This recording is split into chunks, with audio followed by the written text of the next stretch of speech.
ಏನಂತಂದರೆ ಪಕ್ಷಾತೀತವಾಗಿ ಚಿಕ್ಕಬಳ್ಳಾಪುರ ಜನತೆ ಪ್ರಬುದ್ಧತೆ ಹೊಂದಿದೆ. ಯಾರು ಏನೇ ಒಳ್ಳೆಯದನ್ನು ಮಾಡಿದ್ರು ಅವ್ರ ಪರವಾಗಿ ನಿಂತ್ಕೊಳ್ಳೋಂತಹ ಕೆಲಸ ಆವತ್ತಿಂದನೂ ನನ್ನ ಚಿಕ್ಕಬಳ್ಳಾಪುರ ಜನತೆ ಮಾಡ್ಕೊಂಡು ಬರ್ತಾ ಇದ್ದಾರೆ.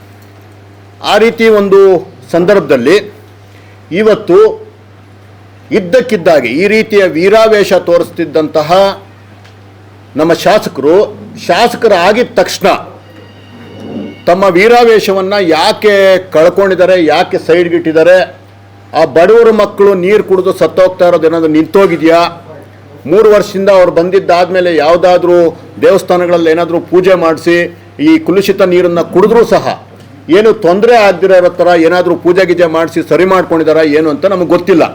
ಆದರೆ ನಿಜಕ್ಕೂ ಸಹ ಅವರು ಒಂದು ಜಾಣವಾದಂಥ ಒಬ್ಬ ನಿಜವಾದ ಪೊಲಿಟಿಷಿಯನ್ ಆಗಕ್ಕೆ ಹೊರಟಿದ್ದಾರೆ. ಅವ್ರನ್ನ ಲೀಡ್ರ್ ಅಂತ ಅಂದ್ಕೊಂಡು ಜನ ಎಲ್ಲ ಗೆಲ್ಲಿಸಿದ್ರು. ಆದರೆ ಅವರು ಮತ್ತೊಬ್ಬ ರಾಜಕಾರಣಿ ಆಗುವತ್ತ ಹೊರಟಿದ್ದಾರೆ. ಈಗ ಅದಕ್ಕೆ ಏನೇ ಕೇಳಿದ್ರು ಅದಕ್ಕೊಂದು ಜಾರೋ ಉತ್ತರವನ್ನು ಕೊಡೋ ಅಷ್ಟು ಅವರಿಗೆ ರಾಜಕಾರಣದಲ್ಲಿ ಪ್ರಬುದ್ಧತೆ ಬಂದಿದೆ. ಆದರೆ ಅದೇ ಟೈಮಲ್ಲಿ ನನ್ನ ಜನಗಳ ಏನು ಒಂದು ಅವರ ಆರೋಗ್ಯದ ಬಗ್ಗೆ ಇರಬೇಕಾಗಿರುವಂತಹ ಬದ್ಧತೆ ಅವರು ದಿನೇ ಕಳ್ಕೊಂಬರ್ತಿದ್ದಾರೆ. ಅದೇನೇ ಆಗಿದ್ರೂ ಸಹ ಈಗ ಬಜೆಟ್ ಟೈಮಲ್ಲಿ ನಾನು ದಯವಿಟ್ಟು ಕೇಳೋದೇನಂತಂದರೆ, ಎಲ್ಲರೂ ಹೇಳ್ತಾರೆ ಈ ನೀರು ಬರೀ ಏನು ಮರುಪೂರ್ಣ ಆಗೋದಕ್ಕೆ ಮಾತ್ರ, ಇದು ಯಾವುದೇ ಕಾರಣಕ್ಕೂ ಕುಡಿಯೋ ನೀರಲ್ಲ ಅಂತ ಹೇಳ್ತಾರೆ.